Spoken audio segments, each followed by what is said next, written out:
मैं आपका अपना दोस्त सुखपाल जाट। स्वागत है अपने YouTube चैनल पर एसएस क्लासेस। मैं काफ़ी दिनों से कोई स्टोरी के ऊपर चर्चा कर रहा था, ढूंढ रहा था कि कोई अच्छी प्रेरणादायक स्टोरी मिल जाए जिससे अपने क्रम, शरीर और अपने खुद के बारे में वो स्टोरी है कि कब अपना शरीर किस तरह साथ देता है, वह स्टोरी मैं आपको सुनाता। अगर स्टोरी आपको पसंद आए तो क्या बोले, लाइक, थम्स अप, शेयर कर देना और सब्सक्राइब करना। पता है मुझे कि आप लोगों को मेरी स्टोरी पसंद नहीं आती, पर तो भी ट्राई कर लेता हूँ। ट्राई करने में क्या जाता है। तो कभी एक बार ऐसा हो जाता है कि किसी आदमी के 3 मित्र थे। तो ठीक है, आप लोगों के और हमारे भी 3 के बहुत सारे होते हैं, लेकिन सबके 3 दोस्त ऐसे होते हैं। मतलब बहुत सारे दोस्त होते हैं, लेकिन हम अभी उदाहरण के लिए 3 ही लेके चलते हैं। एक मित्र ऐसा था जो हमेशा उसके साथ रहता था, हर पल हर क्षण, कभी भी नहीं बिछड़ता। एक मित्र ऐसा था जो सुबह शाम ऐसे मिलता था, मतलब कभी सुबह मिल जाता, कभी शाम मिल जाता, कभी एक दिन, कभी 2 दिन। और एक मित्र ऐसा था जो काफ़ी दिनों बाद, जैसे महीने भर में मिल गया, 2 महीने में, साल भर में, ऐसे। तो फिर उसको क्या होता है, उस व्यक्ति को आवश्यकता हो जाती है कहीं अदालत में जाने की।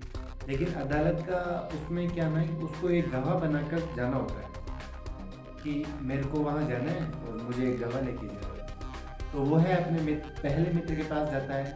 वह मित्र कभी उससे बिछुड़ता नहीं। जब उसने कहा, हे मित्र, हे सखा, तुम मेरे साथ अदालत चल सकते हो गवाह बनकर।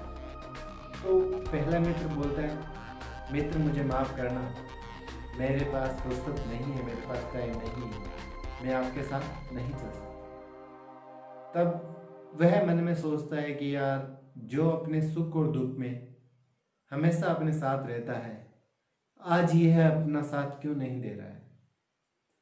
तो वह, उसको कम डांडस होता है, कम जिज्ञासा होता है, कम इच्छा होती है कि अब वह अपने दूसरे दोस्त के पास जाए। लेकिन क्या करता है, उसको गवाह की भी आवश्यकता थी, अदालत भी जाना था। फिर वह अपने दूसरे दोस्त के पास जाता है जो कभी सुबह मिल सकता था, कभी शाम को मिल सकता था। कभी सुबह मिलता, कभी शाम को मिलता। उसके पास गया, हे मित्र, आप मेरे साथ अदालत में मेरे गवाह बनकर चलो। तो दूसरा मित्र कहता है, हे सखा, मैं तुम्हारे साथ तो चल सकता हूँ, लेकिन सिर्फ अदालत के गेट तक, अंदर आपको जाना पड़ेगा।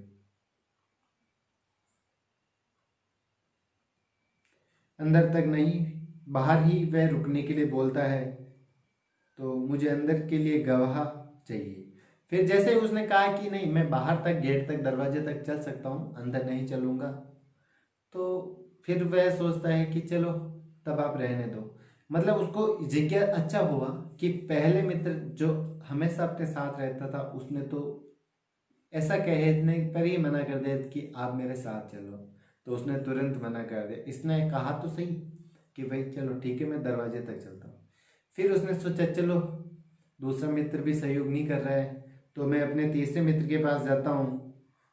तीसरे मित्र को वह अपनी समस्या सुनाता है और तीसरा मित्र बोलता है, जैसे ही वह अपनी समस्या सुनाई और तीसरा मित्र बोला, चलो मित्र, मैं आपके साथ चलता हूँ। तो अब आप सोच रहे होंगे कि ये ऐसा क्या है, क्या है, क्या है। तो इस स्टोरी के सार है जो अब मैं आपको सुनाता हूँ। जैसे हमने तीनों मित्रों की बात की ही सुनी, वैसे हर व्यक्ति के 3 मित्र होते हैं। सबसे पहला मित्र हमारा अपना शरीर होता है। जहाँ हम जाते हैं, वह अपने साथ हमेशा चलता रहता है, और जहाँ हम सुख हो चाहे दुख हो, वो अपना साथ कभी नहीं छोड़ता है। पहला मित्र उसी तरह था। दूसरा मित्र शरीर के संबंध जैसा है, हमसे दूर नहीं होता है, जैसे माता पिता, भाई बहन, मामा मामी, चाचा चाची इत्यादि, जिनके साथ रहते हैं, जो सुबह दोपहर शाम मिलते हैं। और तीसरा मित्र हमारा कर्म, जो सदा ही साथ जाते हैं। अब आप सोचिए कि आत्मा जब शरीर छोड़कर, जो अपनी आत्मा है, जब वह शरीर छोड़कर धर्मराज की अदालत में जाती है, उस समय शरीर रूपी पहला मित्र एक कदम भी आगे चलकर साथ नहीं देता है। ठीक है, जो अपना पहला मित्र उसने मना कर दिया कि नहीं मैं नहीं चलूंगा, वह अपना शरीर है, आत्मा है। जैसे ही आत्मा धर्मराज की अदालत में जाती है तो शरीर अपना एक कदम भी आगे नहीं बढ़ा पाता है। जैसे ही उस पहले मित्र ने साथ नहीं दिया तो दूसरे मित्र संबंधी शमशान घाट तक यानी अदालत के दरवाजे तक राम नाम सत्य है, राम नाम सत्य है कहकर चलते हैं अपने साथ, तथा वहां से फिर वापस लौट जाते हैं। उसके आगे अपना होता है तीसरा मित्र और वह है क्रम जो सदा ही साथ जाते हैं, चाहे अच्छे हो या बुरे। तो जो तीसरा मित्र ने जैसे ही अपनी समस्या सुनाई तो कर्ण रूपी अपना जो तीसरा मित्र था उसने कहा ठीक है मैं चलता हूँ, क्योंकि जो तीसरा मित्र था वह अपना सच्चा और बुरा, जहां हमने धर्म किया या बुरे काम किए वो अपने साथ यमराज के पास धर्मराज के पास जाता है और अपनी सारी गवाही देता है। अब अगर हमारे क्रम सदा हमारे साथ चलते हैं तो हमको अपने क्रम पर ध्यान देना चाहिए। अगर हम अच्छे क्रम करेंगे तो किसी भी अदालत में जाने की जरूरत नहीं होगी और धर्मराज भी हमारे लिए स्वर्ग का दरवाजा खोलेगा। सदैव प्रसन्न रहिए, जो प्राप्त है वह पर्याप्त है। और यह स्टोरी कैसी लगी, इसी तरह की और स्टोरी जानने के लिए मेरे YouTube चैनल SS क्लासेज को सब्सक्राइब करिए। धन्यवाद।